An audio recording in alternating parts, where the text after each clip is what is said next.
This is Call with Dads, where we dive into the ups, downs, and everything in between when it comes to being a dad. Here, it's all about connecting with a community of dads who are committed to learning and leveling up as fathers. Welcome to Call with Dads. Let's talk. We're at a good place with it right now, I think. That makes sense. Well, with that, then how about we just start digging into things a bit, talk about issues like, I'll be honest with you, it affects me a lot because obviously I'm an older dad. I don't think in the video you can tell by the gray in my beard. Luckily, the camera hides that. And that guy right there, one there. Yeah, Mr. Pancakes shows a little more than mine does. But I know I shave mine, so yeah. Well, so let's go with this route. Just to put it all out there, I'm 45 years old, I think. Yes, 45. 2 kids. One is about to turn 7. The other turned 3 a few months ago. Fun ages. But in my lifetime, I've abused my body, and not in the weird way that is a whole different topic, but like I've had shots of the epidurals in my spine. I've had from an acute herniated disc. That was fun. I've had my knees have been bad for as long as I can remember. And I see so many people talk, oh, well, you have to get out and hit the gym. You have to do this. You have to do that. And I'm sitting there thinking, if I did half the things everyone, like, what is it? The big thing I'm hearing right now, a lot of people I'm seeing a lot of is, oh, you need to get out and run. If I get out and run, my knees are going to kill me before I get to the end of the block. I do not run. That's just never been in my gene, even before my knees have been bad. You are the type of person that definitely has information for dads like me who have those issues. So I want to dig into that because I want to find out if there's any way for me not to be so crippled when I'm 80. And I want people to actually get to know you a bit more. So, Jeff, not in my house. Jeff, can you tell me a bit about yourself? This is your second time back. First time you and Amy came on, and it was just tons of great information. It was a fun conversation. I appreciate you coming back again. So I'm going to shut up so you can tell a bit about yourself, and we can find out how I can not be a crippled when I'm much older. No, I feel the same way. We enjoyed ourselves last time. I always enjoy connecting with you guys. So, appreciate you having me back. And yeah, I'm 43 myself, about to turn 44. My kids are a little older, almost 11 and just turned 9. So also a fun age right now. And, you know, the older they get, the more it's a challenge to keep up with them. So, your head's in the right place on how you can, just keep yourself in shape enough, keep yourself fit enough, and to have the energy and to be able to push your body enough to keep up with the kids, because they don't stop. The older they get, the more active they get. And my kids still want to be tossed around the pool and wrestled. And that was all fine and dandy when they were 30 pounds. But now when they're 100 pounds, it takes a lot more of a toll on dad. So, in my personal life, I'm, the title I would go by would be a sports chiropractor. So I do a lot of work with bodies, everything from elite athletes to weekend warriors, a lot of youth athletes. So I am a bit of a movement geek and enjoy that aspect of the body. And how I got into that was I used to be an engineer, and I had a really bad workplace accident where dislocated my hip, broke my pelvis, broke my leg, all this sorts of things. So took a few years of rehab and actually quite enjoyed the rehab, and I learned about the body and the importance of movement and stuff like that. So made the switch over, and I help people move better is really what it is. Because if as a society we just don't move enough, And Mhm. whether that's running or stretching or hitting the gym, like we're sedentary, and with the sedentary lifestyle comes other things that are bad for us. Our diet is getting unhealthier, these sorts of things. So other than meth, as Mr. Pancakes recommended, I'm not sure if there's one single intervention that can be done to kind of improve all these aspects, but it's really comes down to a lifestyle, right? And can we, the more healthier things we do, if you think of it as a scale, right? The more things we can pile on the good side, the better we're going to feel. And what's really cool with the body is it has sort of a built-in reward system where the more good things you do, the better you feel, and the more you want to going to do, right? So if I start going to the gym, I'm going to start feeling better, and I'm going to want to go to the gym a little bit more, and then I'm going to want to actually eat some foods that make me feel better, that help me recover from the gym. And so you can see how you can build that momentum.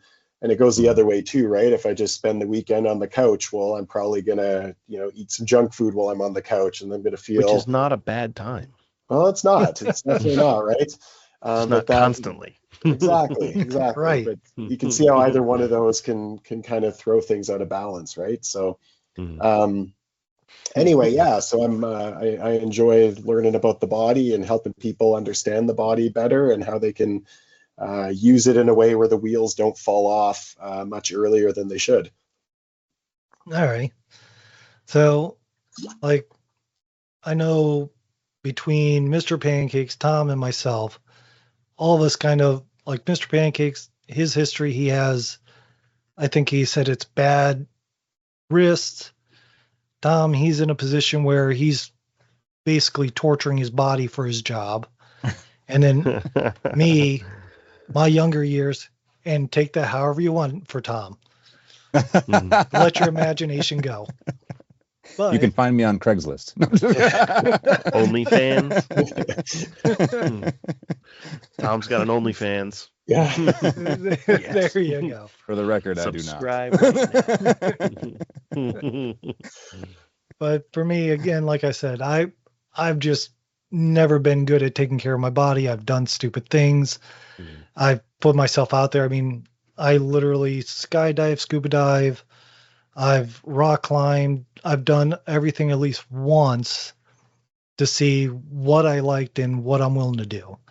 Because for years it was always, what can I do? Then, of course, I killed my back by unloading a semi truck full of, I don't know if anyone remembers back in the early 2000s when the big speakers were the things. Oh, yeah. I had to unload a whole semi load of those, of the boxes for those. And Speaker boxes. yeah, they weren't light. So with that said, yeah, my pickup truck had one in the back seat. So I've got a question for you along those same lines, Jeff. So I was thinking about this the other day. We've got this, our society nowadays has been completely catered towards convenience, and our lifestyles have changed irrevocably over the past 100 years and even longer, right? I mean, 100 years ago, every single thing we did, whether it was, even just providing the food, right, to sustain our bodies was work. Everything was work. We did everything with our hands, and it was just, and we could argue that convenience is a good thing, but there's also a downside to it. And so it's even more important now than it's ever been that we kind of create these habits in our life to ensure that we, particularly as fathers, but just as humans in general, are constantly moving and constantly staying active, because it's so easy to do the alternative. So, like, what kind of, this is kind of your wheelhouse. What kind of strategies do you have to help us as fathers or as people to kind of implement these habits? That's a great question, and you're bang on, right? If you compare life to even when we were growing up, the amount of conveniences have made life much easier, you could argue, but with all of these conveniences or things that have become easier, we're making our life harder in a way in the long run, right? We're becoming less healthy for it, we're becoming less self-reliant, and these are things our kids are learning, right? I mean, I think every one of us here grew up without skip the dishes as an option, and without all these things, that make life too easy. Whereas our kids now are growing up right in the middle of it, right? So it's up to us to kind of put challenges in front of them that will teach them that, hey, the harder you make life now, the easier it'll be in the long run. But Yes. I think a big thing when I talk to parents and dads in general, the number one reason / excuse is time. I don't have time. Well, part of being a dad is juggling multiple balls in the air, right? We're constantly, doing multiple things, but there's certain non-negotiables in our schedule. If you have to pick the kids up at 3:00, you're not going to miss that, right? I hope not. Yes. If you have to be at work at 9 Yes. in the morning, you're not going to miss that, right? So when you make the commitment to get some movement in, I'm going to walk 8,000 steps in a day. I'm going to hit the gym 3 times a week. I'm going to join a pickleball club, whatever it might be. That needs to go in the schedule. And I used to be a victim. I would make a to-do list. These are the things I got to do in a day. And inevitably the things like my fitness wouldn't get done because they would just, I got to get to They're that. the least desirable. Exactly. Yeah. When it's in the schedule, when I now write down, I am going for a walk at 12:00. I'm going to be walking at 12:00, right? It's now in my schedule and I treat it as a non-negotiable. So that's sort of the foundation for this is we have to make it a priority and make it a priority enough that it is now something that's in our schedule and it doesn't get bumped. It doesn't get bumped for that email, for that phone call, for whatever it might be, right? Like I said, you treat it like picking up the kids and like showing up to work. It's just something you're going to start doing. That's brilliant because I mean we live and die by our Google Calendar or whatever major tech conglomerate you choose to patronize. We live by our digital calendars, right? So it's funny because very same concept. I teach men to kind of change the way they phrase things, change the way they think about things. So instead of saying I don't have time for that, you should say it's not a priority. And when you're talking about watching a movie, I don't have time to watch that movie. It's no big deal to say it's not a priority to watch that movie. It doesn't really hit you differently. But just like you said with kids, I don't have time to play with my kids. If I say it's not a priority that I play with my kids, now that strikes different, right? Yeah. That's a lot harder to get those words out of your mouth. Yeah. Yes. Yeah. So let me ask this then, because going off of what Tom was saying, the whole being healthier and such, the other thing is I've seen you talk about foods as well being a part of the being healthier. I've seen you post things about food every now and then. Now, like I try to be as healthy as I can, but I'll admit not everything I give my kids is going to be completely healthy. I've had people tell me, oh, you don't, and this is where it gets maddening, at least for me. From everything I hear, unless I am growing my own vegetables, raising my own meats, grinding my own flour, and I'm doing everything from scratch like they did 100 or so years ago, that I am being bad. I'm all this. I literally had my son's cried. You can't do anything about it. GMOs, whether they say it's GMO or non-GMO, it's in everything. There is nothing, not one vegetable, not one seed on planet Earth. Yeah. There's only like maybe like a small baggie of every single thing, and it's stored in Sweden in that stupid thing in the freaking ice. And that's it.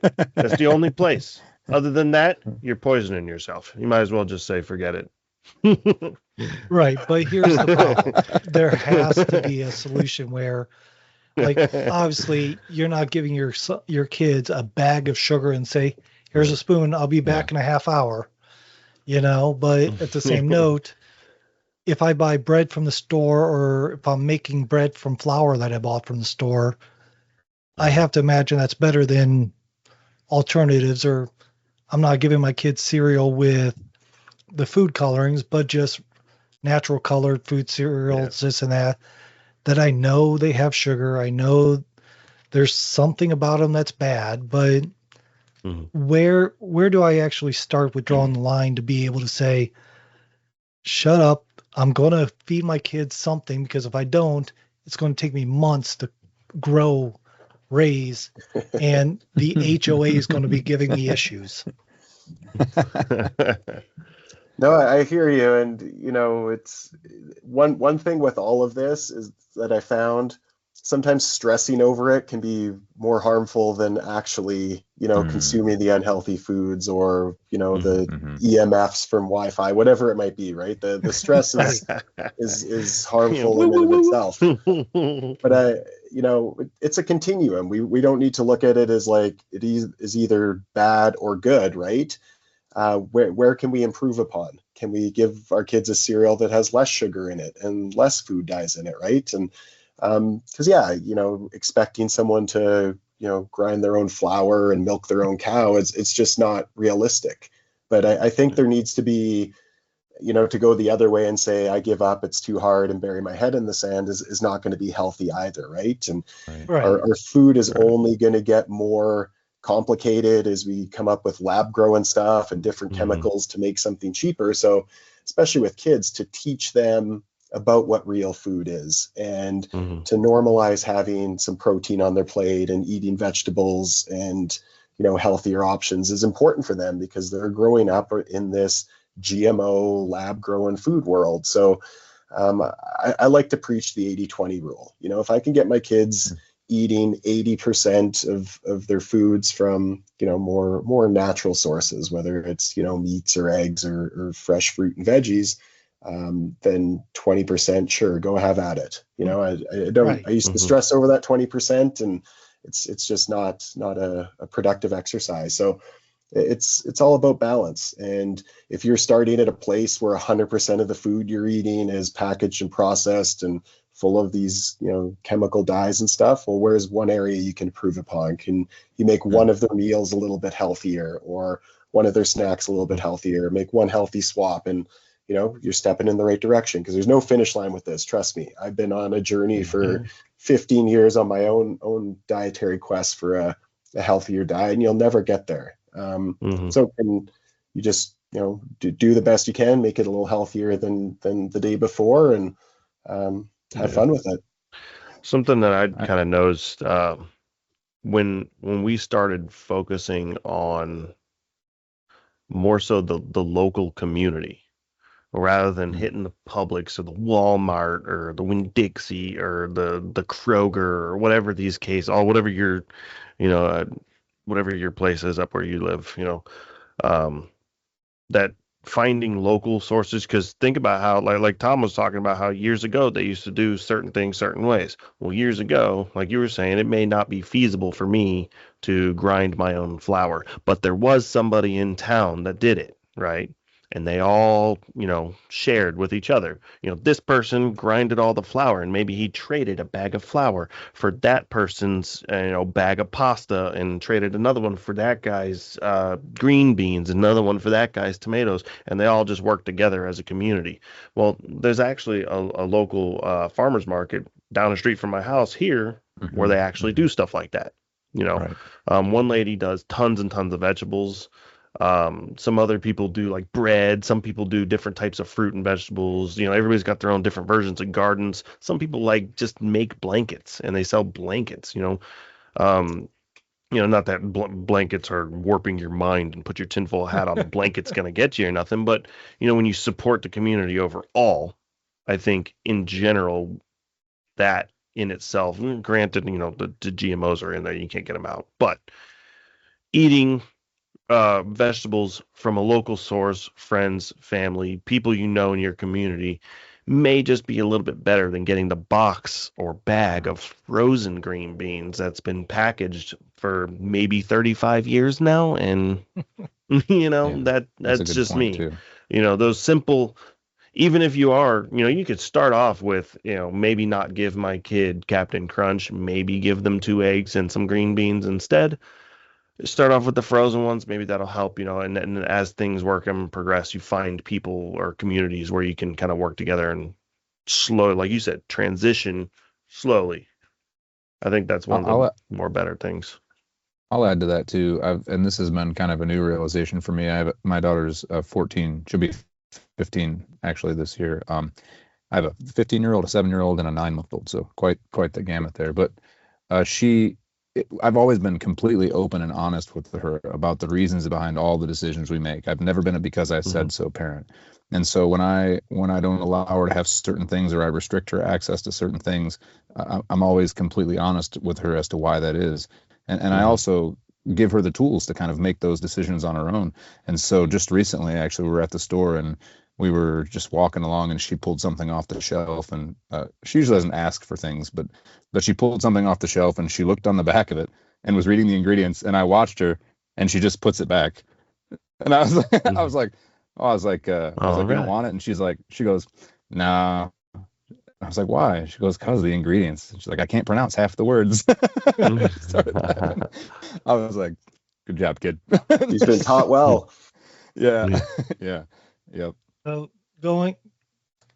actually, Tom's little point there kind of brings in another thing, is that I think that teaching our kids how to eat right is starting with how we do it and such like that. Yeah. And Jeff, maybe you can help me a bit here, if you would, about how, for example, teaching our kids the type of foods you put in your body will affect how your body reacts, because being healthy is not just exercise and drinking plenty of water and so on and so on, correct? Yeah, 100%. I mean, how we eat, that's the building blocks that our body operates with, right? So I think Tom hit the nail on the head with your kids. It's all about communication. If you're just going to tell your kids no because I said so, the minute they get an opportunity to try something else, whether they're at a friend's house or they can sneak something, or they have some money and they're at the store, they're going to immediately gravitate towards that, right? It's the forbidden fruit. So as your kids age, you want to talk about your food choices, because kids see, they go to school or their sports team and they see what other kids are eating, and they're always going to have questions about it. And we've never necessarily, when your kids are little, obviously they don't know the difference, but as the kids get a little bit older and have questions, we talk to them about, well, those foods they're not going to give you as much energy to play. You're not going to feel good. It might give you a tummy ache. And when they do try these foods, we'll say, well, how do you feel? If our daughter's ever coming home from a party and says, oh, I have a tummy ache, well, what'd you eat? And can you sort of help them connect the dots? Well, every time I eat that, then I don't feel as good afterwards, right? And here, son, smoke the entire carton. Exactly. All of it right now. Yeah, there you go. It's a King of the Hill episode. Yeah. My stepdad did that to me, and you know what happened? I smoked for 20 years after. Backfired. Yeah. Yeah, that's a good point, Jeff. I mean, I've had that with my 7-year-old. She's, my tummy hurts. I'm like, well, what'd you eat today? She was at her grandparents. What'd you eat? Well, I had this, and this, and I'm like, yeah, that might be why your stomach hurts. Well, there you go. Yeah. That's it. Yeah. Kids are smarter than we give them credit for. So when you can help them connect those dots, they'll pick up on that, and that's a lot more powerful than just no, don't. When they can actually understand why. And again, it'll help them, because they're going to get older soon, and they'll be out there at friends' houses and making their own choices. So it's much better to arm them with the knowledge to make an educated choice than just say, well, I don't know why I can't. My dad just told me no. Yeah. All right. So let's move into a little bit away from the food, and let me kind of dig into, like I said, like for an example, bad joints and bad bodies and all this, because fitness. Yeah, because I know that, like for an example, when my back went out, I was after my back went out for the acute herniated disc, went through all this, I went and worked for a glass company where I was an office guy, and for me to do something just terrified me of lifting heavy stuff because of my back went out on me. They're like, oh no, everyone in the office has to help move this glass in. Now, I'm not talking like a glass the size of a coffee table. I'm talking glasses that go about 7 or 8 feet tall, and you and another guy are lifting it and straining, going, step, step, step, let me breathe, and trying to move it that way. At first, it was hellish. I was nervous about even doing it. By the time I left that place, though, I was probably in great shape. My core was fantastic just from sucking in all the time, having the suction cups on the glass and kind of holding those up, I could actually lift the glass, move quickly, almost like I knew what I was doing, kind of a thing. So I know exercise provides help with that. For somebody like me who, when I first started, I had no idea about it. I just thought I need to avoid because, like, I still avoid golf because I'm not going to twist my back, and next thing I know, I'm on the ground crying. Golf is awesome. I miss golf. Yeah. But a acute herniated disc pinching the sciatica nerve is not something I want to repeat. Call me funny. I'm a big enough man to admit that made me cry. Yeah. So what can we do, or what kind of mindsets do we need to put ourselves in to be able to get over that fear and to find what's going to help us to get those pains away? I think what you just mentioned there is an important point to address with the mindset around it. So what you'll find with a lot of people, we all have our scars and our injury stories. And what I'll notice with people once they get to a certain age is they cope through avoidance. So I did that, I lifted something and it hurt. Now I don't want to lift anything again. Well, that is a fast track to, losing muscle mass, becoming weak, and setting yourself up for a future injury, right? And it's understandable when these hurt. I've herniated my disc as well. It's not pleasant, and that's just human nature to want to avoid that again.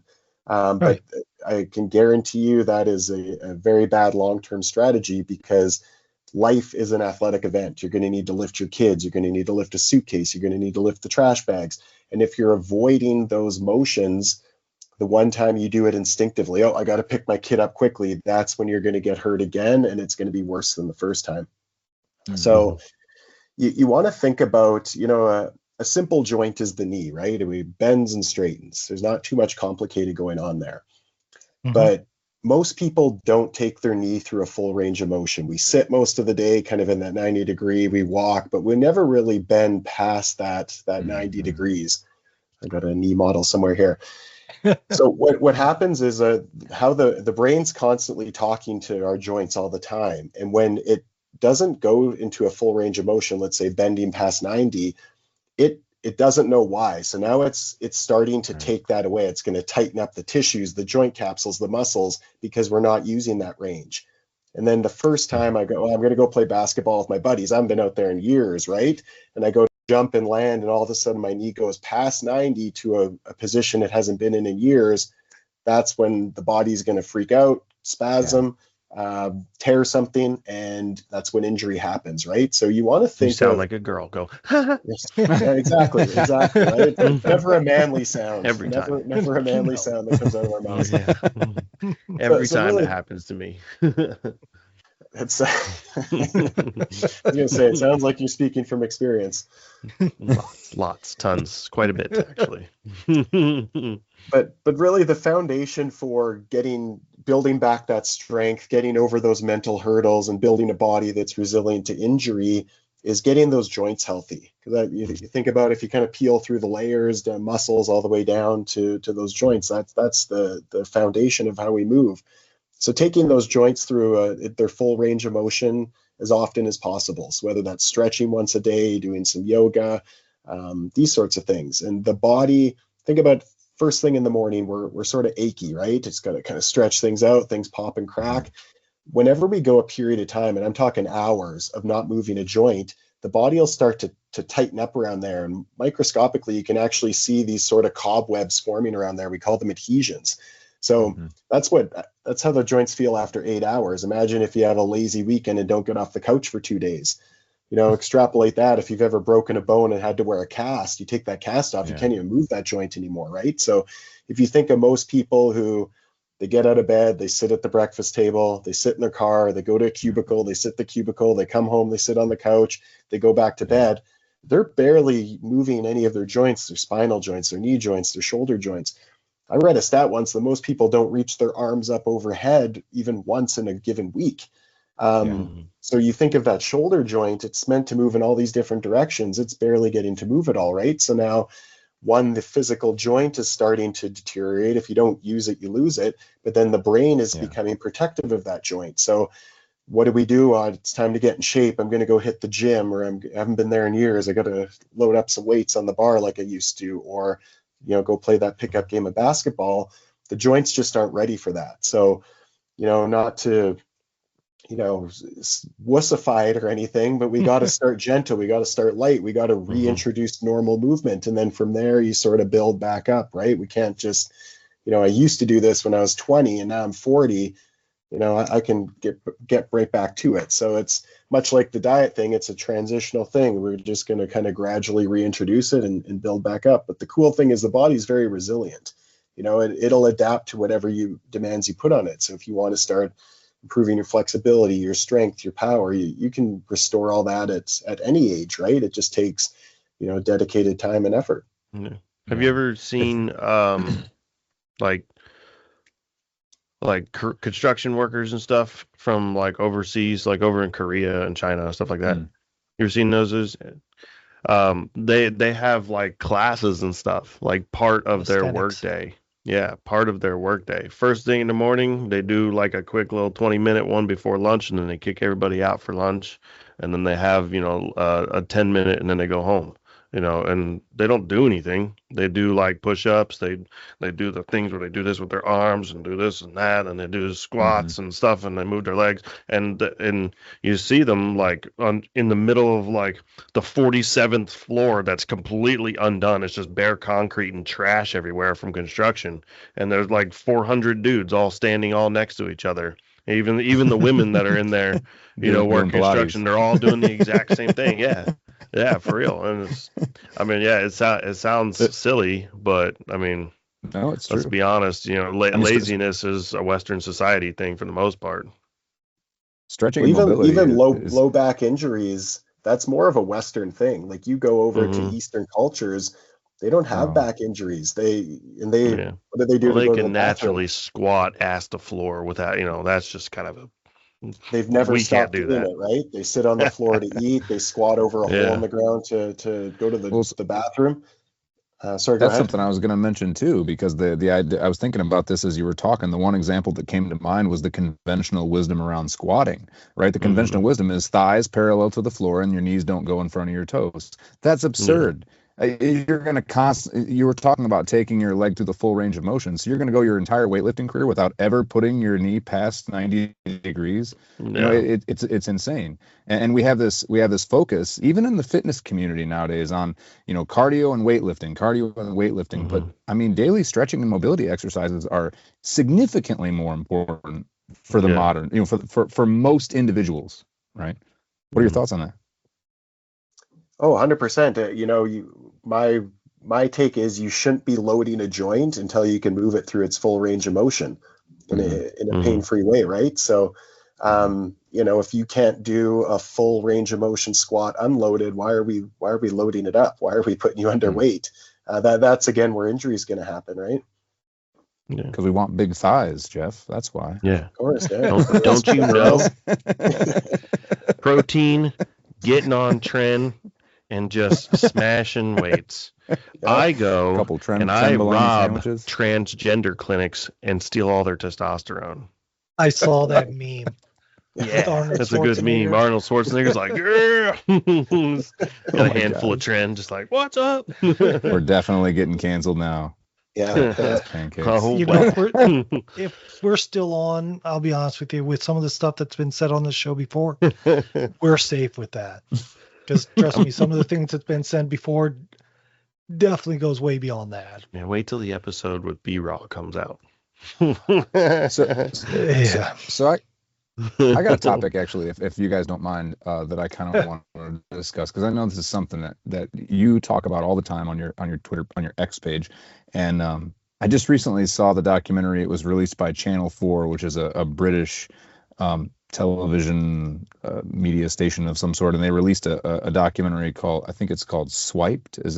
Are you familiar?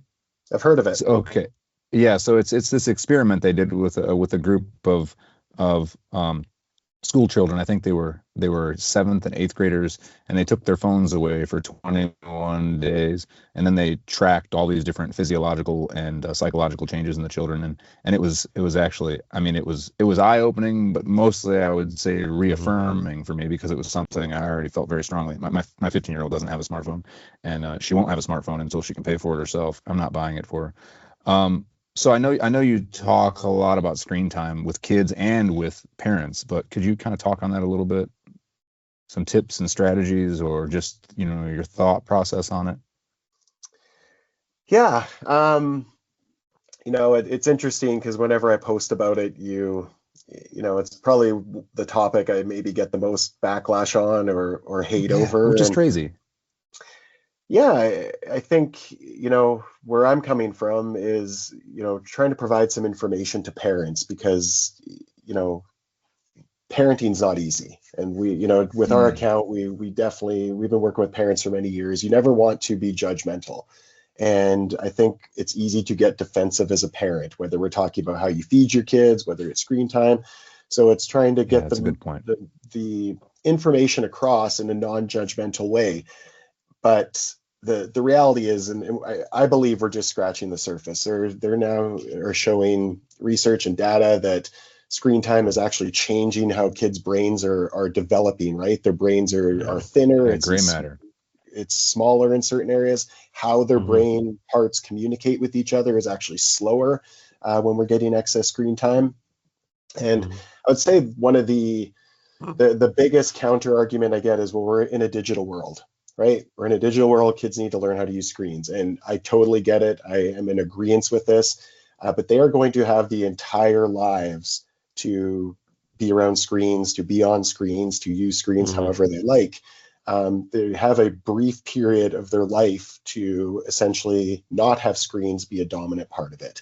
And I think it's imperative to parents to protect that as much as possible. Anything that would alter our kids' brains in an unhealthy way should be avoided as much as possible, right? So I think, going back to what we're talking about with food, in life there is a convenience factor that we seek. I'm trying to get dinner ready, I'm trying to grocery shop, just here, look at my phone. And that happens. We all need to do that as parents, where we need a few minutes of, uninterrupted time. But that quickly becomes a habit that we rely on. And you go to a grocery store and kids are sitting in the cart on their phone. Not only are they getting the, I'll call it unhealthy screen exposure, but they're also getting deprived of valuable learning experiences. This is how kids learn, is to be included in things, whether it's grocery shopping for real food, or comparing prices, or actually interacting with a cashier or a stranger in the shopping or the grocery store aisle. This is how kids learn, and they're being deprived of that. And we're seeing this as kids get older and this new generation entering the workforce. They lack communication skills. They lack the ability to take care of themselves. And I think that is in large part due to, this is one of the first generations that grew up with screens from the get-go, right? So, when the more you dive into this and read this, and as we work with families, we're seeing this affect family dynamics, bonds between parents and kids. It's harming their grades. It's harming their social skills. It's harming, their developments across the board, right? So we really need to get ahead of this. We really need to step back and say, what are the benefits? Why are we actually pushing these on kids or giving these to kids at such an early age? Because if it's truly just for convenience, our kids deserve better than that. And I've yet to come across, some solid facts, solid reasons that are saying, no, this is why we should be giving a 4-year-old an iPad. This is why they need to be looking at 2 hours of shows a day. This is why, they need social media at age 10, because there isn't those, right? And again, circling back to what I was saying, trying to get this information out there in a non-judgmental way, just so parents are actually aware of, hey, this is probably almost all harm and no benefit to the child. So let's maybe reevaluate what we're doing and why we're letting these in schools, why we're giving young kids smartphones, these sorts of things. So I'm rambling a little now. Yeah, I feel like the parents getting defensive and stuff like that. It's almost like, back to what I was saying earlier about the meth. But it's almost like, taking drugs or alcohol away from a drug addict or an alcoholic. You know what I mean? And I'm not talking about the kids. I'm talking about the parents. Granted, the kids are the ones watching TV, but, getting your kids sometimes, friggin' away from me, just go over there and have digital babysitter so I can have dad time away from you smart aleck little nonsensors. Sometimes that can absolutely be like a drug, because you're so busy with them all the time. When it's time to get away from them, oh my God, it's so free. I have free time. So boom, TV. It's like pushing the easy button. Right. Yeah. So very much so. So when you take that away from somebody, I wouldn't even put it past, when people talk about, watching like porn and drinking and stuff like that, where it puts that, what is that chemical? When it does that? Dopamine. Yeah. When you do that to kids, it almost gives the parent a dopamine shock because it's like, free. Yeah. You know what I mean? So now you're going to just basically go and rip that away from them. So first thing they're going to do, don't take my crack away from me. I'm a crackhead. I smoke crack. Don't take it away from me. So I feel like that's exactly how it is. And then the secondary to it is the kid's also on crack because now you're forcing the parent who's cracked up to take the crack away from themselves and the kid that's also doped up on crack. So now you got a double whammy. So they're just as addicted as the kids. Yeah, and nobody wants to admit when they're wrong or guilty of something negative. It's almost like a hypocritical thing. So it's a double whammy to pull it from them. Yeah. Let me do this. I have a comment and a question. So Tom, I'll make this real quick and then I'll let you. You're fine. Jump in. No, you're fine. But first off, yes, I did drugs. Sorry. You said in a non-judgmental way. I'll be honest with you. I judge people all the time, and like I told my son, we all judge people. We just have to figure out what we're judging them about. So you judge if people's being idiots about the things they're doing in their lives, and you tell them, and if they keep doing it, then you're like, I'm gonna judge you. You're an idiot. That is your classification. There are limits. You didn't know? All right, let's teach you. Several lessons, you still refuse to accept it, you go in the idiot. I do judge. I'll admit that. But the other question, the question I really have is, you said bad screen time. And like for me, I use an online service for homeschooling. I have like an app on the tablet that my son does to learn logic coding and all this. And we put on the stupidest shows we can figure out for TV. So the kids have sound, but they're running around and driving me nuts. So they'll stop, they'll look at, like, we'll put on Pink Panther, right? I don't know if you remember Pink Panther, but it started in like the 70s. And my kids love it. So they'll watch it, run around, chase each other. I'll have to yell at my son, stop hugging your sister so hard, things like that. But for me, I use screen time quite a bit in different ways. Is there such thing as a good screen time, or what is it? Yeah, I mean, for sure, not all screen time's equal. I think one way to look at that is we lump screen time into active versus passive screen time. And when you're using screen time to learn, homeschool apps, YouTube videos that are more educational or nature shows type thing.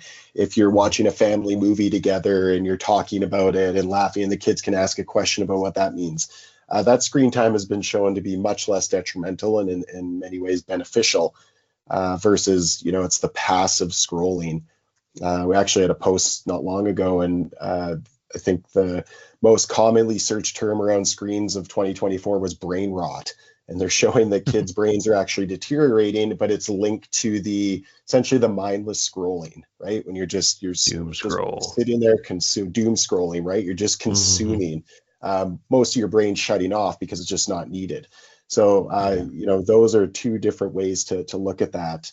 And I think too, what they're showing is it seems to be a duration thing too. Sitting there and watching like 3 hours straight of screens versus, getting an hour of something, taking a break to go for a walk or play, getting another hour later. those two things are vastly different with screens too, right? So the main point that we try to preach is awareness for parents. Don't just hand your kids something and let them have at it, right? There needs to be some screen boundaries, and that's different for every family. There is no hard set of rules that everyone needs to follow. It's going to look different for every family. But how many hours a day do you want your kids on a screen? What do you want them consuming on a screen? Looking at it. So do you think it's the tech, or do you think it's like the actual content, or combination of both? Like if they like when I was a kid, my grandmother's kind of a crazy person, love her to death. But she swears by putting me in front of TV. Now, mind you, if anybody's watched the show more than half a second, I'm not the most mentally sane person. So there's a clear argument for TV not being number one, because she was like, oh, TV, here you go, all the time, just all the time, 24/7, because it's educational and I don't know nothing, because all I know how to do is make marinara sauce and meatballs, and you go there, watch TV. And that was a lot of my growing up was TV. Obviously I did a lot of other stuff, but we didn't have phones back then. So do you think eliminating the phone would, or at least to an extent, obviously to the abilities possible, would help with that? Or if we it's not like the phone, it's not the TVs, not the computers, not the iPad. It's just, it's kind of a combination of both in a way where they both, as long as you restrict it and understand and use it appropriately. No, there's definitely appears to be a big distinction between what they would call mobile technology, which is your phones and iPads, versus a desktop computer or a TV, right? So, the addictive nature seems to be much more apparent with that mobile technology. But I also think too, technology from when you grew up in front of the TV is much different now, and they're starting to really be able to identify. There's a show, my kids are too old for it, but Coco Melon, I think it's called. Well, these shows, these content makers have really nailed how to elicit that dopamine response, how to reel kids in, how to get them addicted. It's the fast. They use frequency response. Coco Melon uses all of that stuff. Colors. Even subtitles for kids who can't read, words. There's subtitles because it's constantly bouncing on the screen. So they have been able to target kids and tap into essentially the part of the brain that gives them that dopamine hit, right? So you're seeing 1-year-old kids who are showing signs of addiction when shows like that come on. So, the content's there as well. And again, it just comes back to awareness. Parents need to be aware of what their kids are consuming, right? Well, then you're ultimately such a sociopath. And then you're ultimately stunting their dopamine system, right? I mean, dopamine is responsible for making effort feel good. And when we're stunting our dopamine system of our kids at such a young age, I mean, ultimately you're destroying their ability to be successful. And this is I was going to touch on this when you were talking before, but it's relevant here too. I've taught my children that whenever you're analyzing, and I don't use these terms, but whenever you're analyzing a system of some kind, whether it's a relationship or a commercial exchange or something, right, something of that nature, it's always important to ask yourself who stands to gain, right? Because if it's not mutually beneficial exchange, then someone is benefiting at the other person's expense. And when it comes to these types of content, when it comes to smartphones, ultimately our kids are not benefiting. They just aren't. Period. And if they're not benefiting, then it's to their detriment. Yeah, exactly. Exactly. That's what we were saying with parents being aware is, why is the actual reason that I'm giving my kids a iPad or a phone, right? Yeah. Utility. If it's not benefiting them, why are we doing this? Right. You can have a flip phone with one button, call dad. Well, my daughter I said my daughter doesn't have a smartphone. My daughter has it's like a brick phone, essentially, that she can make phone calls and she can text people that I choose for her to be able to text. And that's it. Yeah. And that's all she needs. And I'll be honest, I can speak anecdotally. I mean, at 15 years old, so my oldest daughter is in public school. My 7-year-old is 8-year-old now is homeschooled. And then my baby obviously is, learning how to crawl. So, baby. But I could speak anecdotally. I mean, when I see my oldest daughter in comparison to her classmates, I mean, it's blatantly obvious. I don't think Right. anybody would be able to miss it. You know, They're all like Taylor Swift, extremely. Oh my gosh, Slippy. she even makes Ugh. comments about her classmates and the way that they act. I mean, she's emotionally intelligent. She's focused. She has passion. She reads. I mean, she's a brilliant kid, and I attribute a lot of it to me not having stunted her development by sticking a smartphone in front of her face at the age of 10 or 9 or 8. You know. Yeah. And I can't imagine that it's even helpful or useful to completely disbar technology. The idea of technology to benefit mankind is good, so it's okay to have that technology, and to use that stuff. Is just a matter of, like you said, teach them appropriately and how to. At the age of 15, they don't need a smartphone in no way, shape, or form. They do not need, but a phone, on the other hand, is great because, we have technology that kind of conflicts with each other, right? So 100 years ago, why do you need a phone? My kid would go to school maybe 100 yards that way. Now my kid jumps on a bus, drives 15 minutes up the road, which 15 minutes in a 50-mile-an-hour bus is very far, and there's no physical possible way of me ever getting to her in time before whatever happens. So having that connection ability, so the two, you bring it back to normal life. So having that connection, like you said, having a phone, hey dad, there's this guy, so on and so forth. I'll be right there. You jump in your car, and then boom, what I mean? So it you can't completely write off technology, but you just just being able to control it and manage it with your kids, starting at the youngest of ages, is the best to me. We did it with my daughter. I mean, shoot, the first 3 years of her life, me and my wife just sucked it up. Just no TVs, period. Period dot. We had our phones and we set timers on them. I would get all of my phone time and BS out at work and come home, phone's gone, and we would we didn't even own TVs for like ever. We just didn't buy them. Now we have TVs, obviously, but she's a little bit older these days, but we just, no TVs. And because of that, now our daughter reads daily. She's number one in her class. With the reading, she actually won the school recitation bowl, so she's number one in that and got a big award and all that stuff. I mean, she's reads every single night, and it's not because we're like, it's time to read. As she goes and gets her book, she's like, all right, it's, she knows what she wants to read because she wants to read them. She has storylines and books that she follows. She likes these little fairy books. I don't know, but they're pretty long. They're chapter books. They're like maybe 10 chapters each, and she has 100 of them, and she's already through them all, and she's already back going through them again, for like the third or fourth time. So, and that's something she wants to do. Nothing we force on her. So just that in itself has been helpful. I think that's a hidden cost of screens that's a hidden cost of screens that people often forget. Is it's not necessarily just any sort of damage that screen would do, but it's what it robs from kids, the natural part of being a child, right? They're naturally creative. They naturally have imagination. You think of reading books, right? It just takes your imagination all over the place to fairyland or whatever. When you're not getting that, you're deprived of a lot of things, and that starts to show up. I'm noticing that with my 10-year-old daughter. There's really becoming a divide between her and her peer, not just her, but we homeschool. So her homeschool friends are baking sourdough bread and crocheting and having little side businesses and learning musical instruments, versus her friends that say are more going the route of screens. Well, they know the latest TikTok dance and the lyrics to the latest Cardi B song, right? And you can really see that starting to happen at such a young age, and it's unfortunate because I feel those kids are getting deprived of a healthy childhood in a lot of ways. My daughter's going through it too at 6.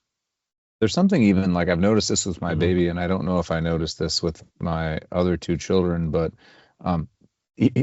even at 8 months old, there's just something about the screen itself that attracts her attention.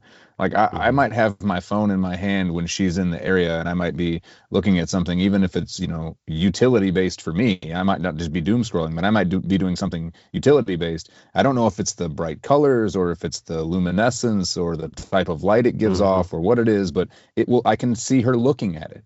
And there's so many other interesting things going on, right? Mom will be holding her, Sissy will be playing in the floor. There's all this stuff going on, and she's looking at my screen, and I'm just like, wow, what is it about this thing that just attracts her attention? It's so primal, they tap into that. They know,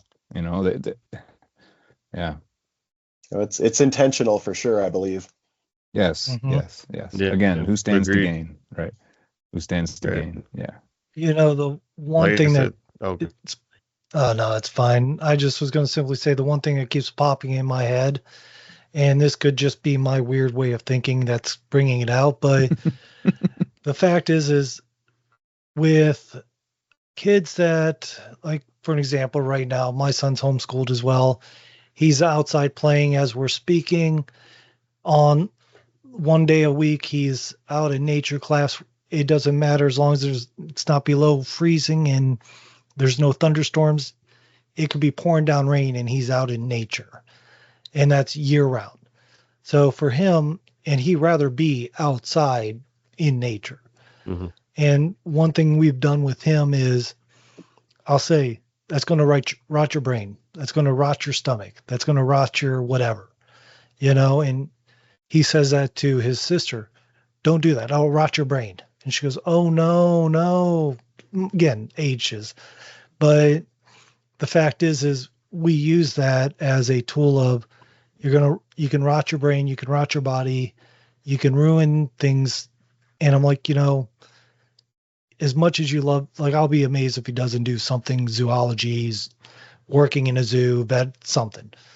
But the thought that keeps popping in my head is the people that use technology for educational purposes, not to watch the latest TikTok, and forgive me, I've done this where I've sat and just scrolled through Instagram and seen these videos, and I'm like, this is so stupid. And I'll watch it, and then I'll wonder, why did I watch that? So I'll admit, I've done that myself, but I wonder if the kids that are learning this, because we didn't grow up with technology, so it's harder for us to really fully realize our mistakes so quickly. But my son, he can pick up on it quicker than I can, I think, at times, because I teach him about it. And he'll even remind me, Daddy, you're going to rot your brain. Oh, I'm sorry, little man. I put it down. I put it out of sight, all this.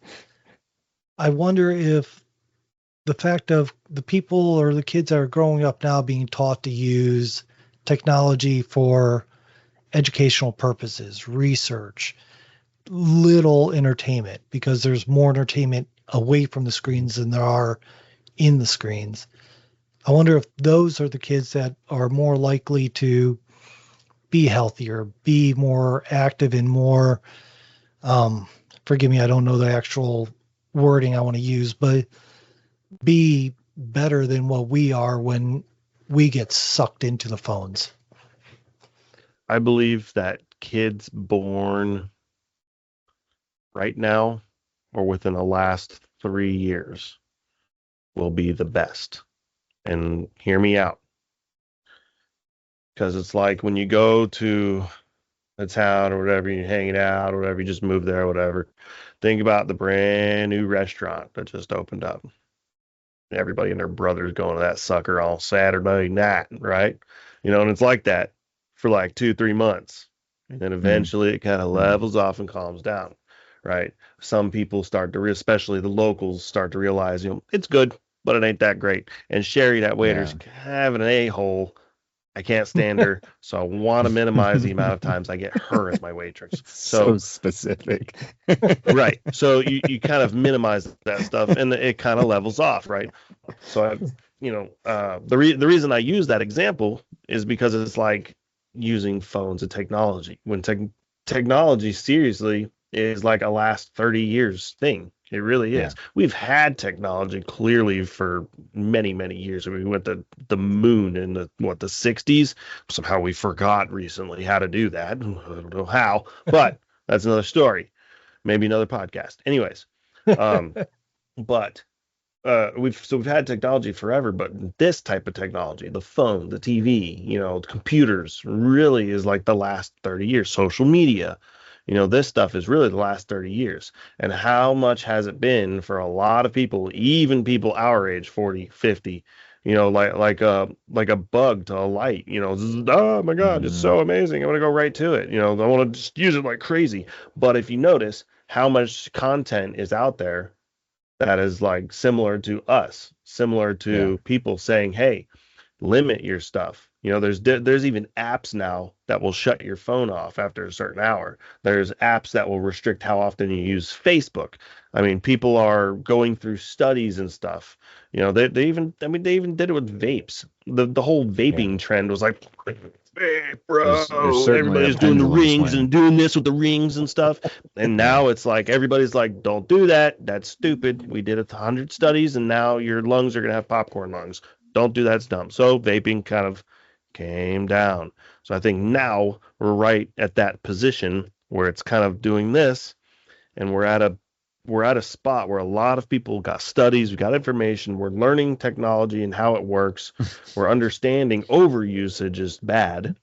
And we have a lot of parents that are going to their kids and teaching them not to use it, but use it at the same time. So they're going to get all the benefits of using technology and all the benefits of parents that overdid it and now understand that we should restrict our children. So that's my thought process. We're accidentally raising traditionally minded, healthy children. They're like, oh yeah, like, man, phones are bad and porn's terrible and polyamory doesn't work and trans ideology is stupid and vaping's bad for your body and you should move and you should not eat processed foods. And right. Oh, we're all the ones that were the experiment, and now everybody's like, that shit don't work. Exactly right. But at least they learned. And American Liberty Foundation is at the forefront.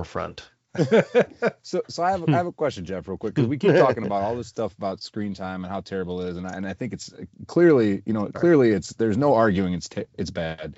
So let's assume I'm a parent. I've got an 8-year-old kid, and I gave them a smartphone when they were 5, and I'm like, oh no, it's too late. I'm listening to this, and I realize I've made a huge mistake. Right? What do I do now? Yeah, I mean, clearly prevention is ideal, but many parents, that's not the case anymore. And, just like what we were talking about with food, you want to start by communicating with your kids. You don't just want to take away. That's not going to go well. You want to say, hey, this is what we're going to do as a family. We're going to start reducing screen time. It starts with parents. If you tell them to get off your screen and they see mom and dad scrolling, it's not going to go well either.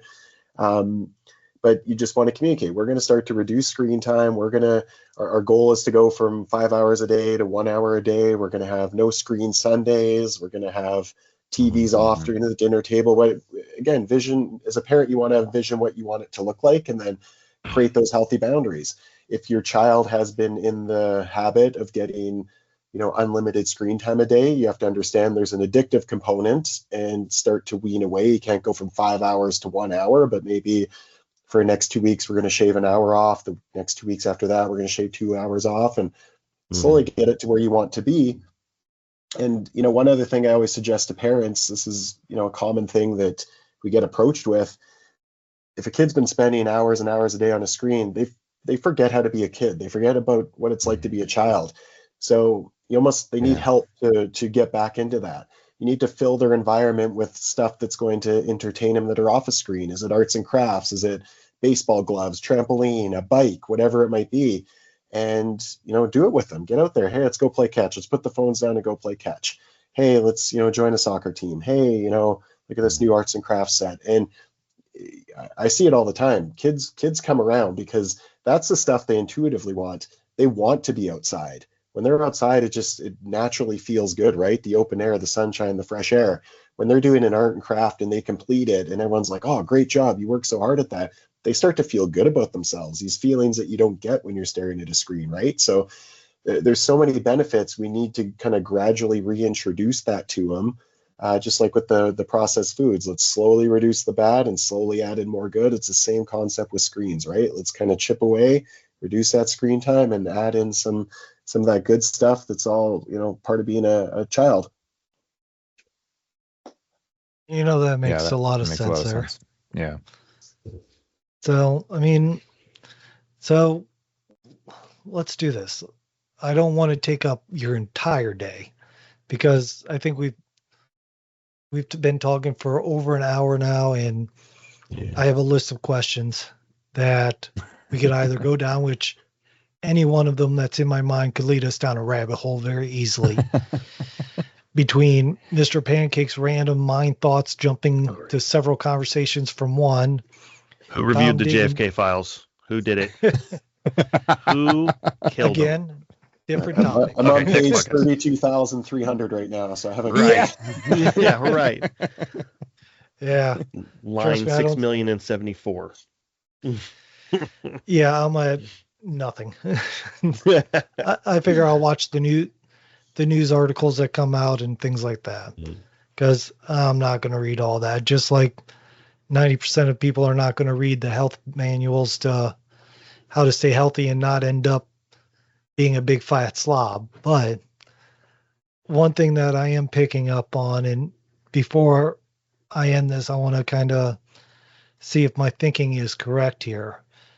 So between screens, between foods, between exercising and staying healthy, a lot of it's getting your butt up, doing it, sticking to it, making it a priority, but it's the discipline that we have to do to kind of accept that these are important enough to us to live healthier, have our kids be healthier, and we need to set that example as well. Is there something that I'm missing? And I know I'm extremely oversimplifying it, but that seems to be the driving factor in everything that we do to have a better life. Yeah, I don't think you're oversimplifying it. It doesn't have to be complicated. As a dad, we are just trying to be the best fathers we can for our kids. I often talk about your why. If you're trying to get your butt off the couch and start working out, well, that motivation is going to be gone real quick. Motivation is pretty fleeting, but if you have a strong why, I want to be healthier for my kids. I want to be around for my grandkids. I want to be able to, toss my kids around the pool or whatever it might be. If you can find ways to keep that why in we call it your reticular activating system, your RAS, that is going to provide that push for throughout the days, the weeks, the months, right? I've got the backdrop on my phone is a picture of my kids and it says, do it for them. The visor in my car, right, is I got a picture of my family there. So when I don't feel like going to the gym or it's a tough day at work or whatever it might be, right, I just constantly am reminding myself I need to be the best version that I can, or try to be the best version I can for my kids. And that involves moving my body every day, making smarter food choices, not wasting my day on a screen. And it doesn't happen overnight. And, I could look behind and, be proud of, what I've done and how far I've come in all those areas. And then I look forward and I see how far I still have to go. And like I said, there's no finish line. I'm just trying to be better than I was yesterday. And I don't always succeed in that, but that's the cool part of this parenting journey is there's always tomorrow to redeem myself and set a better example for my kids. So, and I think too, those mistakes, you never want to be hard on yourself. When I make a mistake, I want my kids to see it. I want them to see how I respond to a mistake and whether I need to apologize, whether I need to, clean up my act, not rot my brain, whatever it might be, right? It's because they're going to make mistakes too. And how you respond to those is a good learning example for your kids as well. All right. So let's do this. I'm going to wrap this up because, like I said, the reason I simplify the ending is because that's going to cause me to stop asking questions because, again, I can easily go. But let me find out from you, if somebody wants to reach out to you, if somebody wants to either use your services, talk to you about something, whatever it might be, how do they go about doing that? Yeah, probably the easiest way is just on X. We're at thriving_kids. And there's a link to our free community, our newsletter, our website. Really, we just try and provide value for parents, create awareness around all these things we've talked about. The community's free. It's got everything to help with getting your kids to eat healthier, to getting them to move more, less screens, that sort of thing. So come check us out there, engage with us. It's interacting with parents is what we like doing. So that's what that account's there for. Perfect. Tom, awesome. What about you? Where do people find you if they want to pick your brain on anything or see what you're doing? Yeah, on X is definitely the best place. Same with Jeff. At Earn Her Respect is my X handle. I post content there fairly regularly.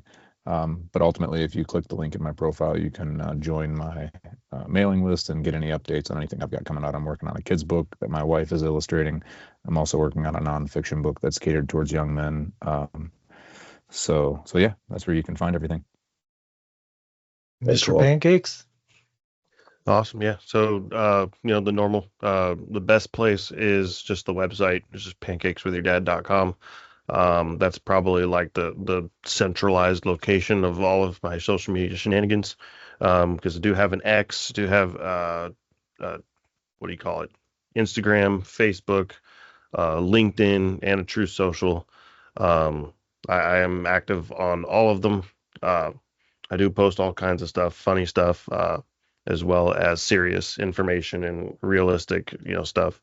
But you go to the website, there is tons of resources. There's a couple pages of like magazines and books and different places, website links. There's also an entire page of just downloadable, woodworking plans. You can just download them at will, free, 100%. They're step by step with all kinds of instructions.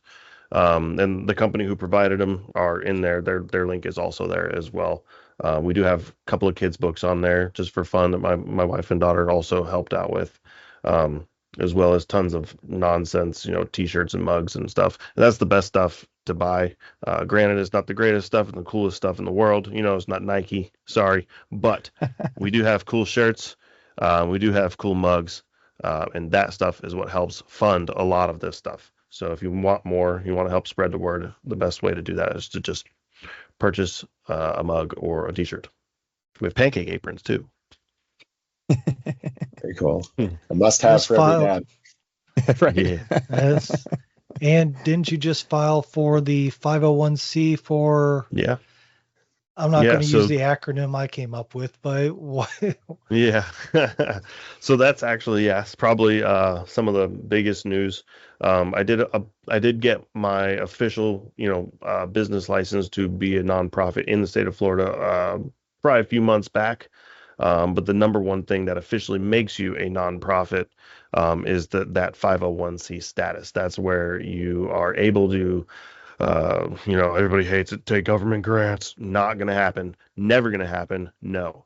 But you can. That's where you can take government grants. That's where you can take donations. You can take, corporate grants. You can take, corporate sponsorship, stuff like that. So a lot of those things are what would help fund the nonprofit, which the only thing that I'm going to avoid is government grants, just simply because, the name of it's American Liberty Foundation. How do you have liberty and take government grants at the same time? It's not really a thing. So the other stuff is where we're going to focus on and try and work with companies, donations from the citizens and people, as well as our own internal entrepreneurship, selling t-shirts and shenanigans or whatever else we come up with to make money to fund a lot of it. But the American Liberty Foundation will be based around just working in all aspects possible to bring back the American traditional family.